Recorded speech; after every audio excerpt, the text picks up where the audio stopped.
Bienvenidos, continuamos con esta serie El Pentecostalismo para Profanos.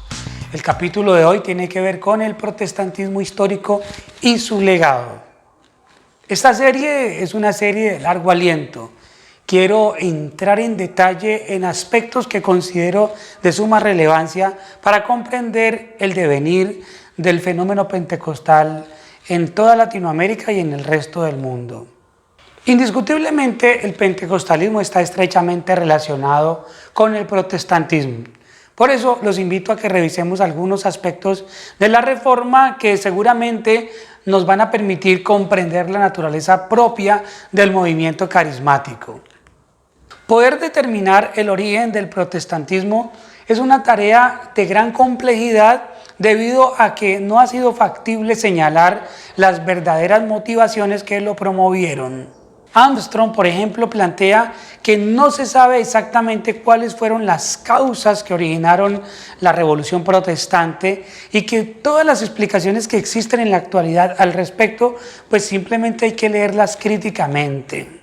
Del mismo modo, Houston afirma que las causas de la ruptura entre el catolicismo romano y lo que posteriormente se va a denominar protestantismo son complejas e incluso hoy debatibles.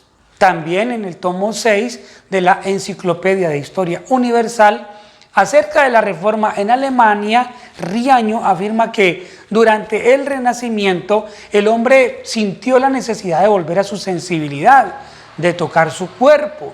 Es decir, el hombre del Renacimiento era tan religioso como el antepasado medieval, pero su sensibilidad había cambiado, ya que exigía una religión que hablara al cerebro, al corazón, casi a la carne. Como es intrincado establecer las causas, también es difícil datar con precisión su génesis, pues aunque la historia atribuye, por supuesto, a Martín Lutero su aparición, realmente el caldo reformador se estaba cociendo con no pocos antecesores. Ejemplos de lo anterior son, entre otros, el cardenal Brixen en Alemania y el humanista Lefebvre d'Étaples en Francia. Arrau menciona 7 de las grandes motivaciones que tuvo la Reforma y que son, digamos, de conocimiento general. Primero, un periodo de entusiasmo religioso que llevó a los fieles a revisar situaciones que antes aceptaban como sacrosantas y que ahora confrontaban con sus nuevas realidades contextuales, con sus nuevas experiencias religiosas o últimas revelaciones teológicas, una confrontación, mejor dicho, entre lo sagrado y lo profano. Segundo, el desarrollo del nacionalismo. Tercero, el crecimiento de las ciudades en Alemania y en Suiza. Cuarto, el individualismo, denominado por Houston como individualismo renacentista emergente, que llevaba a las personas a analizar sus propias actitudes religiosas. Quinto, por supuesto, la economía política de la época. Sexta, una creciente preocupación por los abusos eclesiásticos cada vez más insoportables. Y el principal, según Arrau, la discrepancia entre dos perspectivas religiosas del cristianismo, el catolicismo y el protestantismo. Lo que sí es claro es que a principios del siglo XVI en Europa habían señales generales de inconformidad contra la corrupción, el poder y el abuso de la autoridad creciente. Es decir, estamos hablando del despotismo, de la simonía, del nepotismo, del nicolaísmo, que enlodaban al papado y que muy pocos se habían atrevido a cuestionar por la aceptación generalizada e impuesta de que este orden era voluntad incontestable de la divina providencia. Era sagrado aunque causara aflicción, aunque impidiera la felicidad. Esto teológicamente apoyado en la bienaventuranza del sufrimiento. Bienaventurados los que sufren.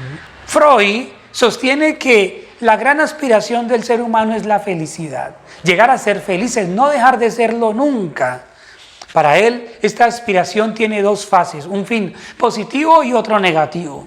Por un lado, evitar el dolor y el displacer. y por el otro, experimentar intensas sensaciones placenteras al estilo epicureísta. Pero como nuestras facultades de felicidad están ya limitadas por nuestra propia constitución, es mucho más fácil experimentar la desgracia. Tal desgracia proviene de tres fuentes: el propio cuerpo, el mundo exterior y las relaciones con otros seres humanos.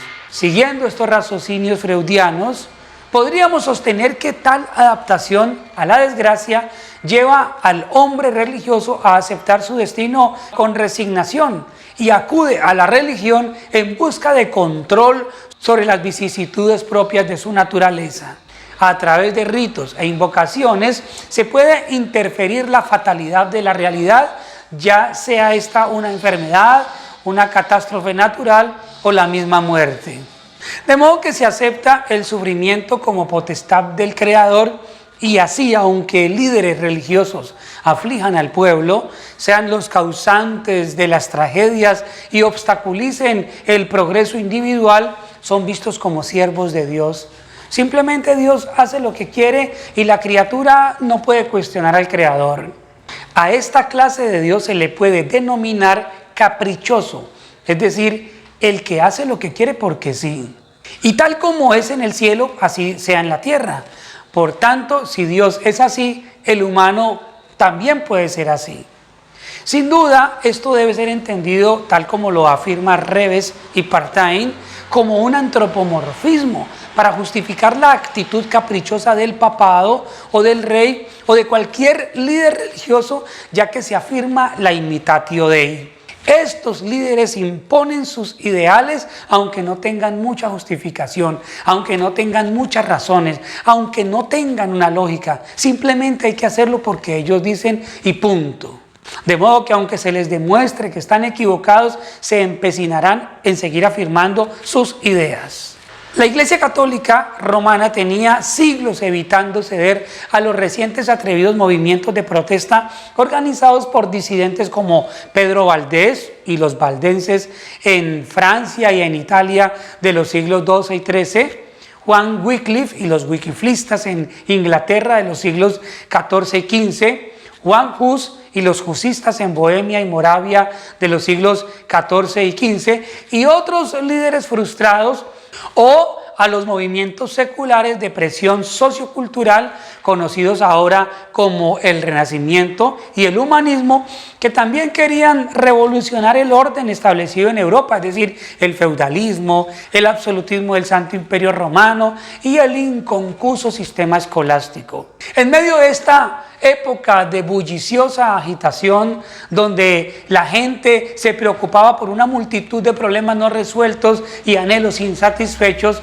es donde surge un monje agustino rebelde en Alemania, quien incendió la chispa de protesta que provocó una explosión religiosa revolucionaria gigantesca contra la Iglesia Católica Romana y los poderes temporales del viejo régimen.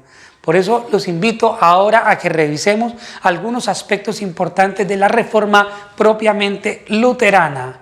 Los espero en la próxima entrega. Gracias.